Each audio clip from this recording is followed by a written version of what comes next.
Sometimes history leaves us with questions that should have easy answers, like where are the remains of Queen Marie Antoinette?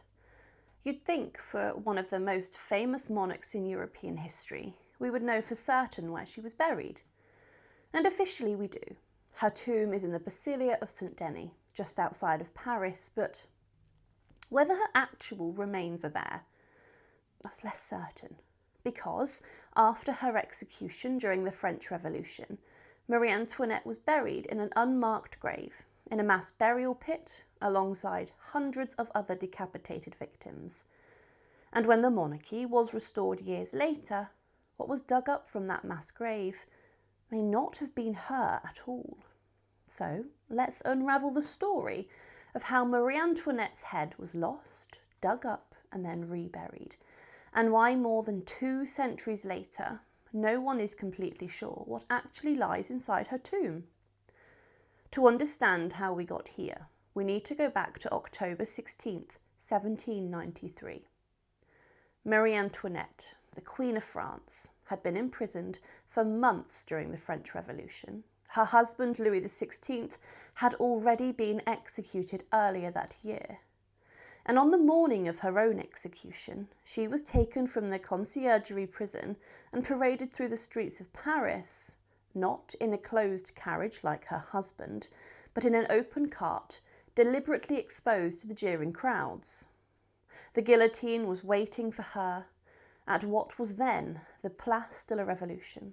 Today, it's the Place de la Concorde, and at around noon, the blade fell. The executioner, Charles Henry Sanson, held up her severed head for the crowd to see. She was only 37 years old. And then came the question, what to do with the body? There was no ceremony, there was no funeral, no monument. Her head and body were loaded onto a cart and taken a short distance away to the Madeleine Cemetery, a small parish graveyard tucked into the dense streets of Paris. At the time, Madeleine Cemetery wasn't a grand resting place. It was a simple, overcrowded burial ground, already receiving dozens of guillotined victims every day during the Reign of Terror.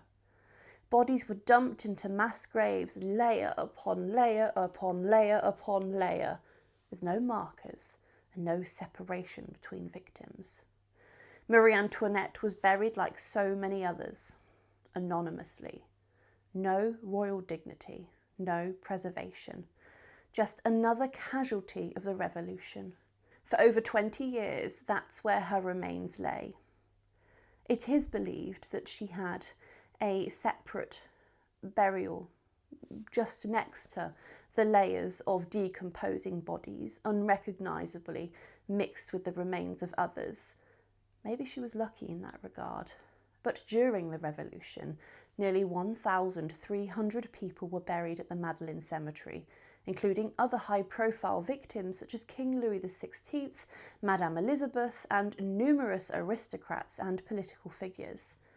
The ground would have been shifted, bones mixed together, bodies decomposed, and there was no attempt to separate heads from bodies. The mass grave was a chaotic mass of remains. In 1815, with Napoleon defeated and the Bourbon monarchy restored, Louis XVIII, a brother of the executed king, wanted to recover the bodies of Louis XVI and Marie Antoinette and give them proper royal burials. And so an official exhumation of Madeleine Cemetery was ordered. But this was not an archaeological dig in the modern sense. There were no forensic tools, no DNA testing, no dental records. Workers dug into the mass graves based on vague records and testimonies from those who had helped bury the bodies 2 decades earlier. And eventually, they identified 2 sets of remains that they believed to be the king and queen. How? Largely by proximity and estimation. The workers claimed to have found remains buried near to where the royal couple had supposedly have been placed. Among the remains were 2 skulls. One presumed to have been Louis XVI's, and one presumed to have been Marie Antoinette's. And this is where the real mystery begins, because in 1815, The bodies had been in the ground for over 20 years. The decomposition process would have rendered most soft tissue gone. Only bones and possibly scraps of clothing or hair would have remained. The head, believed to have been Marie Antoinette's, was identified largely because it was found with the body thought to be hers. There was no attempt to match facial features because there were none left. No attempt to verify anything beyond rough location. In fact, even at the time, some officials admitted the absolute certainty was impossible, and once the remains were retrieved, they were placed inside of new coffins and transferred to the Basilia of St. Denis, the traditional burial place of French royalty. Now, a grand tomb was then constructed, and the remains were ceremonially interred. And that's where they remain to this day, in St. Denis, surrounded by elaborate marble monuments. But inside of those monuments, simple wooden coffins, and very little documentation of what exactly was placed inside. You might be thinking, surely, with modern science we could confirm whether those remains really belonged to Marie Antoinette. And yes, in theory we could. Mitochondrial DNA could be compared with known relatives from the Habsburgs family, Marie Antoinette's birth family. There are living descendants. There are even preserved samples from other royal burials. But there's a problem. The French government and the Catholic Church, which oversees St. Denis, have consistently refused requests to exhume and test the royal remains. The official position is, the matter is settled. Disturbing graves would be sacrilegious and unnecessary, and so, to this day, the identification remains unconfirmed. As for the Madeleine Cemetery itself, it no longer exists. Shortly after the exhumations, the site was sold, cleared, and eventually replaced by a chapel exploitor, a chapel built specifically to memorialise Louis XVI and Marie Antoinette. Today, it's a quiet park in the middle of modern Paris. Most visitors walk by there without even realising they're standing above what was once a mass grave of guillotine victims. In fact, not all remains were recovered during the 1815 exhumation.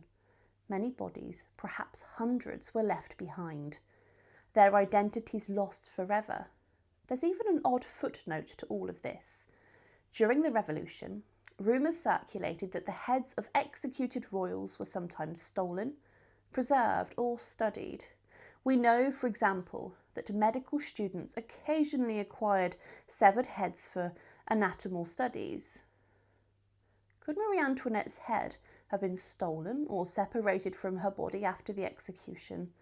There's no direct evidence for that, but given the chaos of the time, it's not entirely impossible. So, is Marie Antoinette's head inside of her tomb at St. Denis? Probably. Possibly. Maybe. We may never know for sure. Without modern forensic testing, the question remains open, and for now it remains one of the many unsolved mysteries buried beneath the surface of the French Revolution. But the story reminds us that even the most famous figures in history can vanish into ambiguity. But the story reminds us that even the most famous figures in history can vanish, their remains scattered, their identities uncertain, their final resting places only assumed. Thank you so much for watching, and if you liked, please like, subscribe, and thanks again so much for watching.